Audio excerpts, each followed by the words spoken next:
The Tower Treasure, credited to the non-existent Franklin W. Dixon, and ghostwritten by Leslie McFarlane.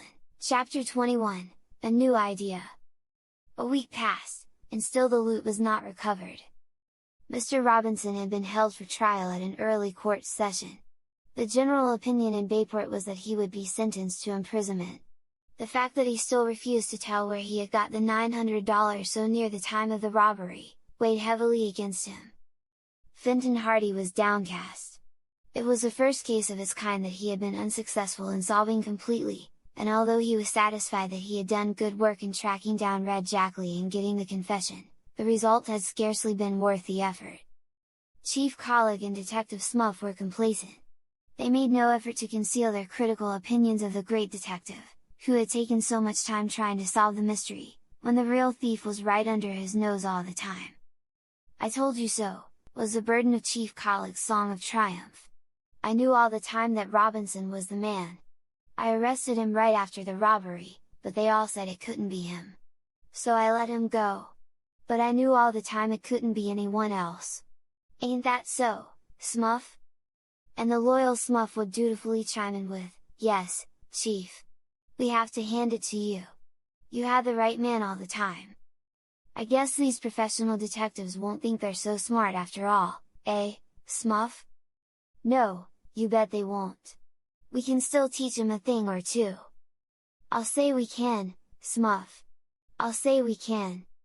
These stories, naturally enough, reached the ears of Fenton Hardy and the Hardy Boys, and they felt keenly the arrogant superiority displayed by the Bayport police officials. But they said nothing, suffering their defeat in silence. On the following Saturday, Frank and Joe decided to take an outing. "I want to get out of this city for a few hours," said Frank. "We've been so busy worrying about the Tower Mansion case that we've forgotten how to play. Let's take the motorbikes and go out for a run." "Good idea," his brother replied. "Mother will make us up some lunch." Mrs. Hardy, who was in the kitchen with the cook, smiled when they made known their request. Fair-haired and gentle, she had been tolerantly amused by her son's activities in the Tower affair, but she was glad to see them return to their boyish ways. "You'll be getting too grown up altogether," she had said to them a few days previously. And now, when they said they were going on a day's outing with the motorcycles, she hastened to prepare a substantial lunch for them. "We'll be back in time for supper, Mother," Frank promised. "We're just going to follow the highway along the railroad. After that we may cut across country to Chet's place, and then home." "Take care of yourself," she warned. "No speeding, we'll be careful," they promised, as Joe stowed the lunch basket on the carrier of his machine. Then, with a sputtering roar, the motorcycle sped out along the driveway, and soon the boys were on the concrete highway leading out of the city. In a short time they had reached the outskirts of Bayport, and then they turned west onto the state highway that ran parallel to the railway tracks. It was a bright, sunny spring morning, and the highway was not congested with traffic.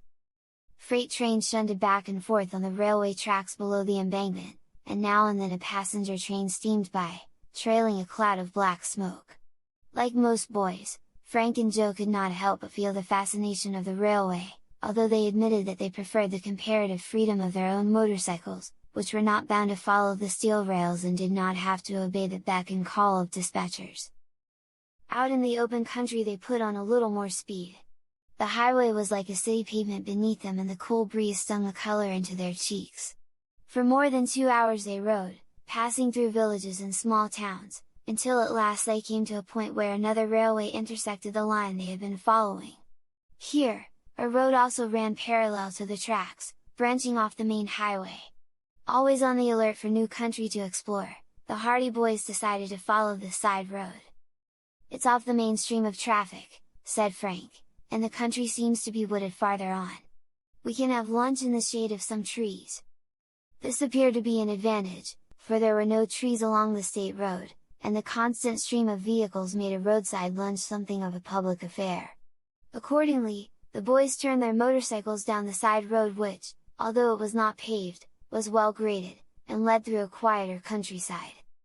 "What railroad is this, anyway?" asked Frank, as they sped along. "The Bayport and Coast Line.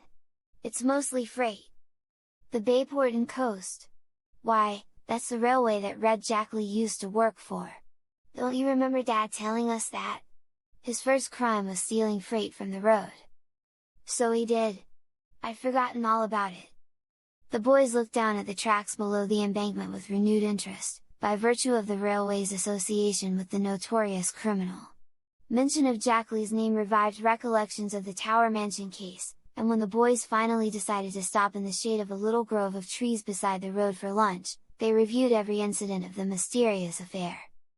It would have been better for everyone if Jackley had stayed with the railway, Frank observed, as he bit into a thick roast beef sandwich. He sure caused a lot of trouble before he died. And he has caused even more since, by the looks of things. The Robinsons will remember his name for a long time to come. I wonder if Mr. Robinson really was in league with him, Frank? I don't think so. And I don't believe Mr. Robinson ever found that treasure after the robbery, either. There is some explanation to this whole affair that none has been able to fathom. If I remember rightly, it was in this part of the country that Jackley worked. That's what Dad told us. He said it was along the right-of-way near the state road. Jackley was a section hand or signalman, or something. Both boys gazed down the two lines of railway tracks that gleamed in the sun. Far into the distance, the glittering bands of steel extended, vanishing into a common perspective. The land along the right-of-way was thickly wooded. It was an attractive part of the country, and here and there the wooded spaces were broken by green fields and meadows. The boys were at the top of a slope, and they had a view of a wide expanse of country below them. In the far distance, along the tracks, they could see a little red railway station, and back of that the roofs and spires of a village. Nearer still they could see the spindly legs and squat bulk of a water tank, painted a bright scarlet.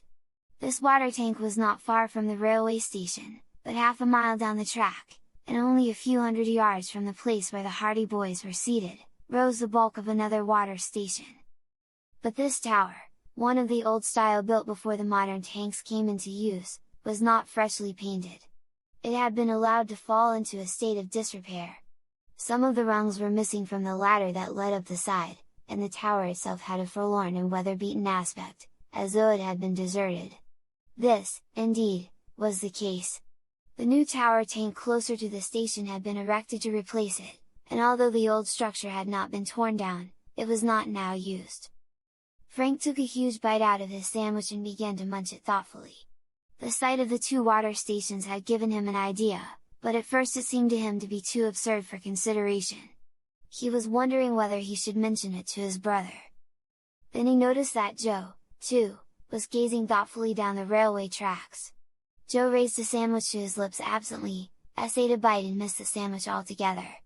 Still he continued gazing at the two water towers. Finally Joe turned and looked at his brother. In the eyes of both was the light of a great discovery. They knew that they were both thinking of the same thing. "Two water towers," said Frank slowly. "An old one and a new one." And Jackley said, "He hid the stuff in the old tower. He was a railwayman." "Why not?" shouted Joe, springing to his feet. "Why couldn't it have been the old water tower? He used to work around here." "He didn't say the old tower of Tower Mansion, after all. He just said the old tower." "Frank, I believe we've stumbled on the clue. It would be the natural thing for him to come to his old haunts after the robbery.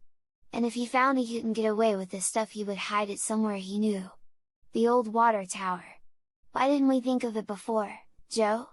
Why, that must be the place!"